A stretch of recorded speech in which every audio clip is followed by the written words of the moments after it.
This is the main view of the Royal Holloway campus. The user can move around within third-person view to see and access different areas. The user is also able to zoom into the view and also rotate the view. The user is also able to switch to first-person view by selecting the view button. They are then able to see the view as if they are actually on the campus. The user has the ability to select a building, and then they will receive confirmation that the building has been selected by highlighting the building in question. The user can also select multiple buildings. When the user has selected the infrastructure component, they are then presented with a menu that allows them to perform actions. They are able to view the metadata of the component. Within this menu, the user can also edit details. The user is also able to search for a component. They have the option of either using a virtual keyboard or using their voice to search through the use of a microphone.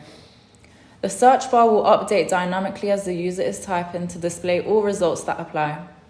The results will be shown as a list within the search box. The user can then select the search result they were looking for, and the corresponding component will be highlighted on the map. The user can toggle from list view to grid view. The user also has the option to filter through all of the infrastructure. A checklist of options the user is able to filter by will be presented. Once the user has selected all the filters they wish to apply, they select the Apply Filter button, and then all of the components the filter applies to will then be highlighted.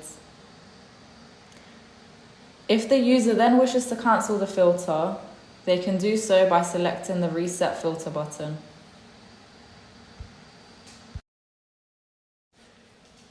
The user is also able to sort the results returned by the search bar or filter menu.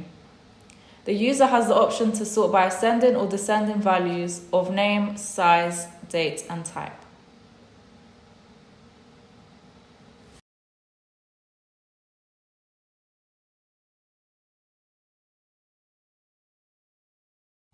The user is able to enter the campus management view where they can then select Add or Remove Infrastructure.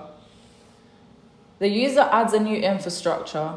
Once this is selected, a menu will appear that will allow the user to select which type of component they want to create. They are able to write a description of the component. The user will then choose where to place it within the map. Once the user selects a position, a confirmation button will appear just in case the user decides to change their minds. After confirmed, the building is added.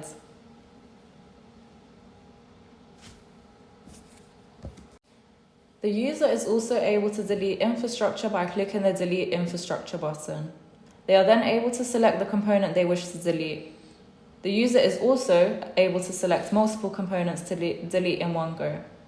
Once selected, a final confirmation button will appear, just in case the user changes their mind.